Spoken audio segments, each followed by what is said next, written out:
Bonjour à tous et bienvenue dans le podcast Le sel de la vie, le podcast pour vous faire du bien. Je vous retrouve chaque jeudi autour d'un thème qui nous encourage à grandir et qui nous interroge sur une vie meilleure. Je suis Aurélie Lascombe, énergéticienne et créatrice de la chaîne YouTube Détente et Sérénité. Bonjour, je suis ravie de vous accueillir aujourd'hui et je suis ravie d'accueillir Anne-Charlotte. Bonjour Anne-Charlotte. Bonjour Aurélie. Anne-Charlotte, est-ce que tu peux nous parler un petit peu de toi, te présenter en quelques mots? Eh bien, donc Anne-Charlotte, j'ai 35 ans et je me suis installée à Saint-Raphaël pour ouvrir un cabinet de sophrologie, Reiki et massage ayurvédique. D'accord, super. Alors dis-moi un petit peu ton parcours. Qu'est-ce qui t'a emmené en fait à faire ça? Tu fais ça depuis longtemps? Alors ça fait 1 an et demi maintenant. Mhm. J'étais avant dans le paramédical en tant qu'aide-soignante et en tant qu'ASG. Donc je faisais des ateliers thérapeutiques avec les personnes Alzheimer pour le maintien des capacités cognitives et motrices. Et puis la formation sophrologie est arrivée à l'époque où je travaillais encore. Et petit à petit, voilà, je me suis détachée de mon ancien corps de métier tout en restant dans l'accompagnement de l'autre.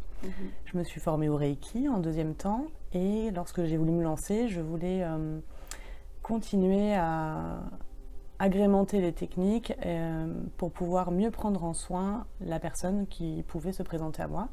Et c'est vrai que le rapport au corps était un élément manquant qui allait me manquer par mon ancien travail et dans les techniques que je pouvais avoir acquises. Du coup, le massage ayurvédique s'est présenté à moi au fur et à mesure de mes recherches. D'accord. Alors tu allais te former en Inde, tu m'as dit, c'est ça? Oui, je suis partie me former en Inde 2 fois. Au tout début, en fait, j'avais trouvé des formations en France, mais au niveau financier, c'était déjà assez élevé. Et puis, je sentais que sur les descriptions de formation, il me manquait quelque chose.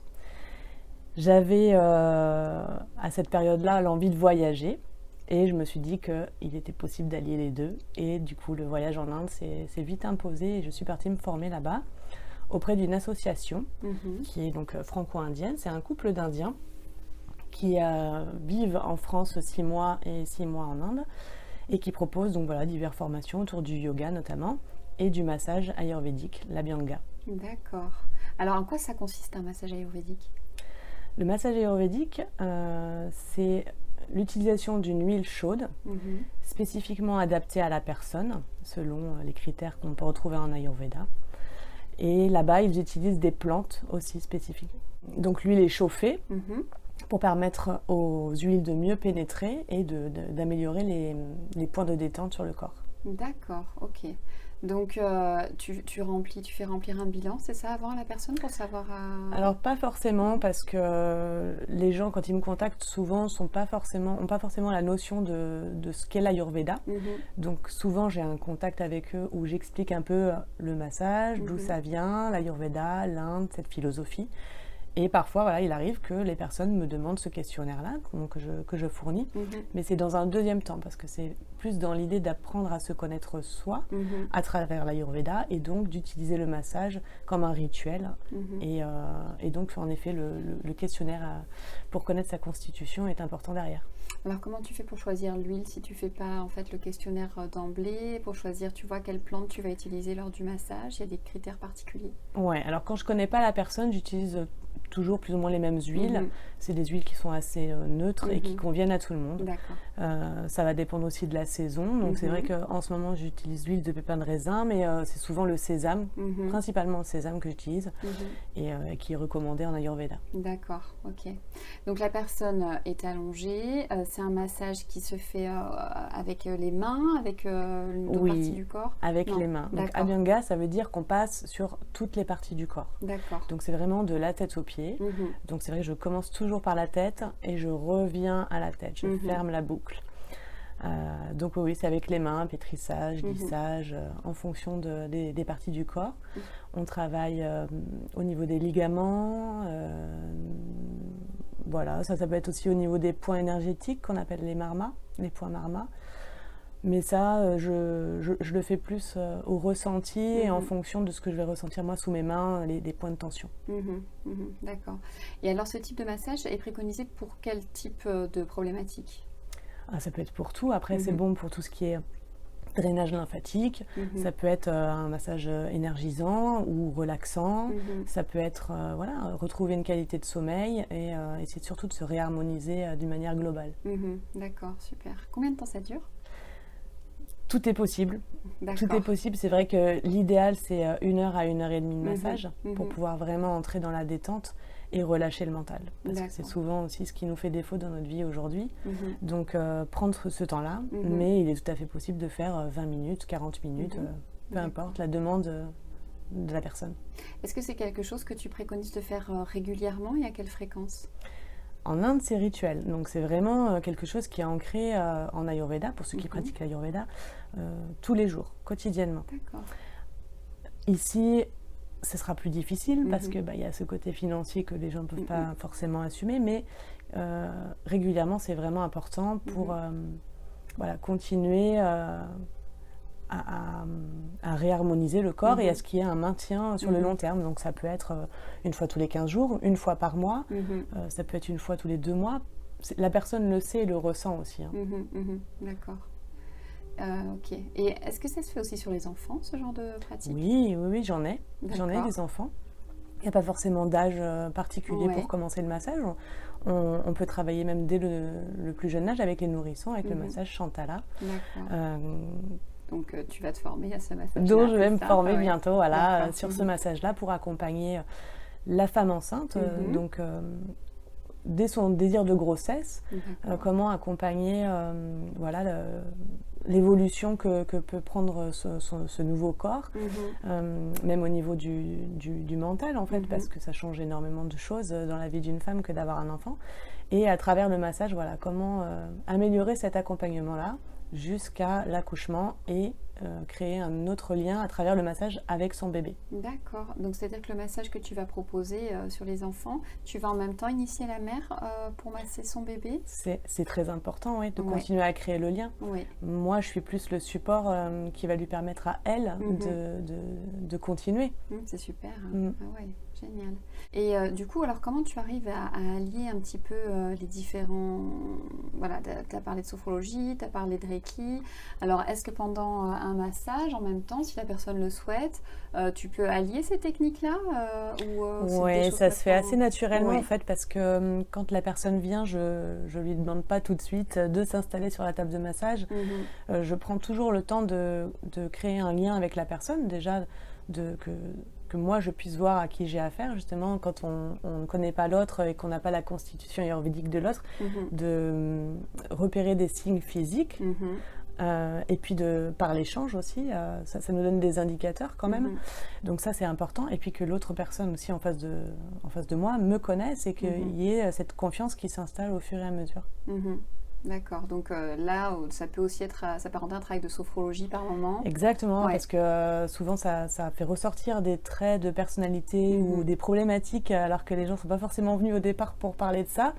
Et c'est plus l'accueil de tout ça, éventuellement amener sur la technique de respiration qu'on voit en sophrologie de manière très simple pour pouvoir approfondir la détente pendant le massage. D'accord. Et donc le Reiki qui complète l'approche énergétique du massage, puisque le massage en soi déjà fait bouger énormément. D'accord, ok.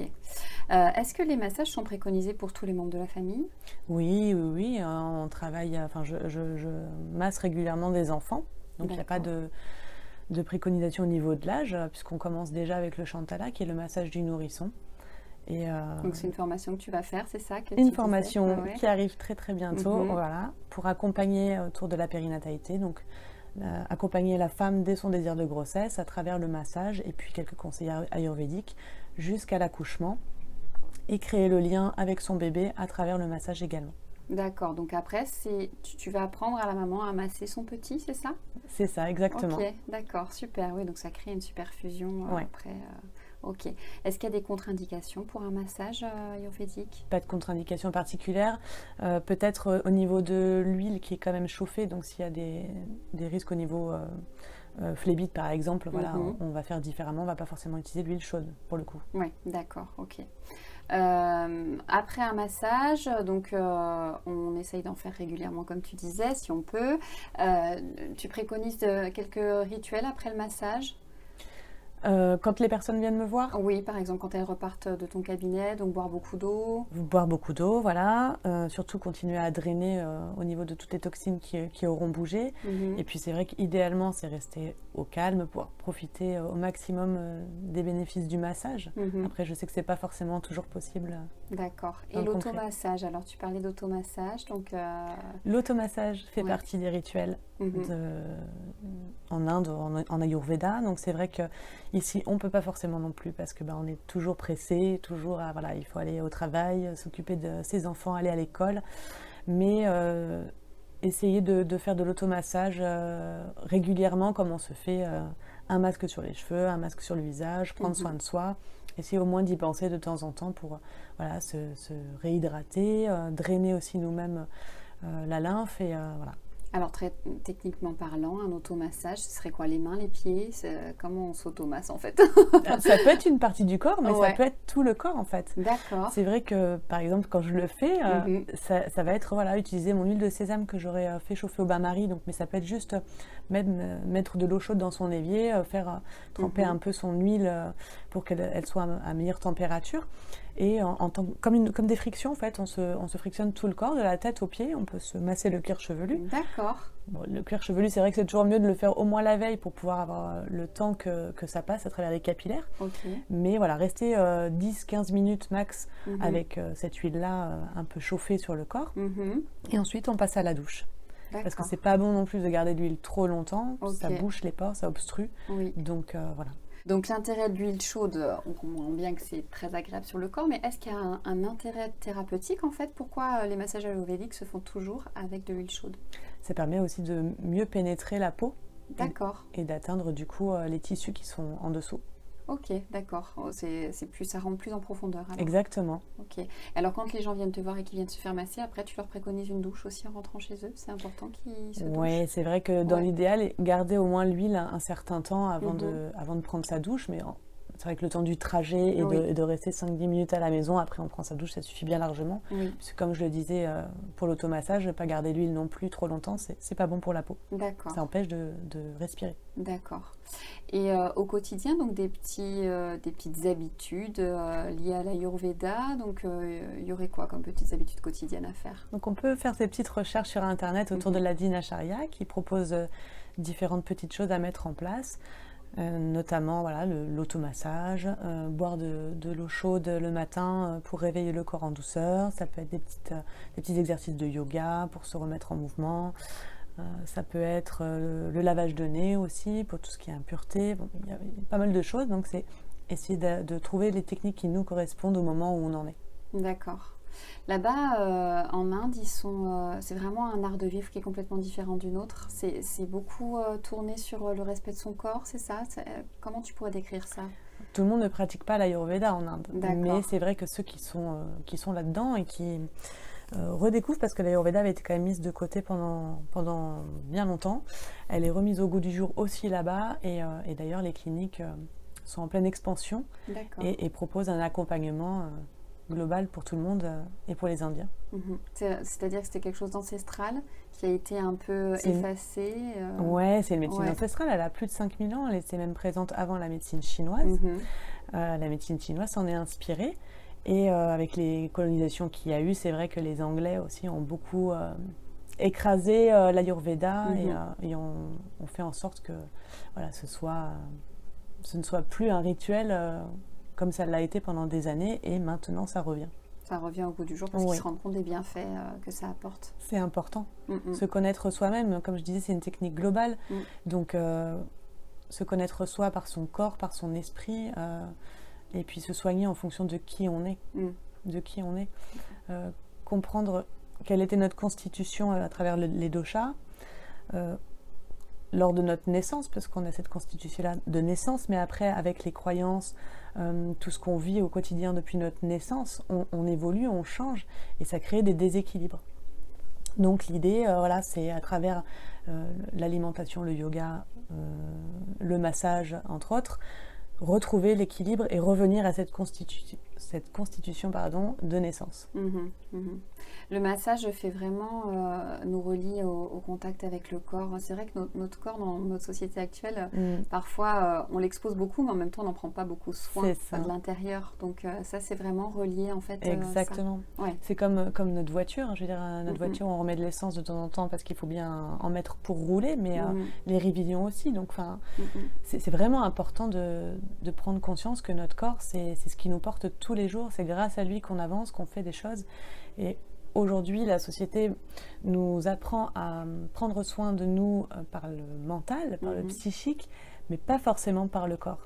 On le voit un peu avec le yoga, tout ça, mais vraiment prendre soin de son corps dans la détente, la relaxation, et prendre le temps de se toucher, de se reconnecter aussi à ce qui se passe en nous et autour de nous.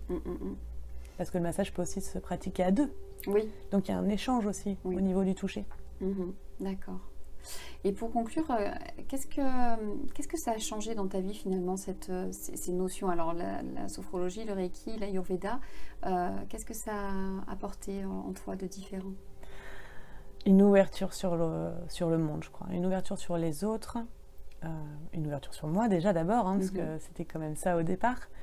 Mais comprendre que il y a une certaine unicité autour de nous et que tout est lié et rien ne va sans ce qui nous entoure, la nature, les animaux, l'autre qui est l'autre en face de moi, comment on s'accorde, voilà.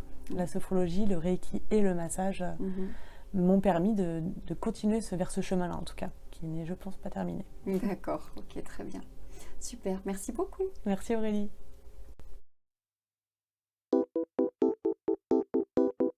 Si vous aimez ce podcast, favorisez sa diffusion en lui donnant 5 étoiles sur Apple Podcast ou sur votre plateforme de podcast préférée.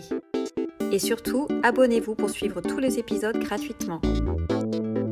Merci et à la semaine prochaine.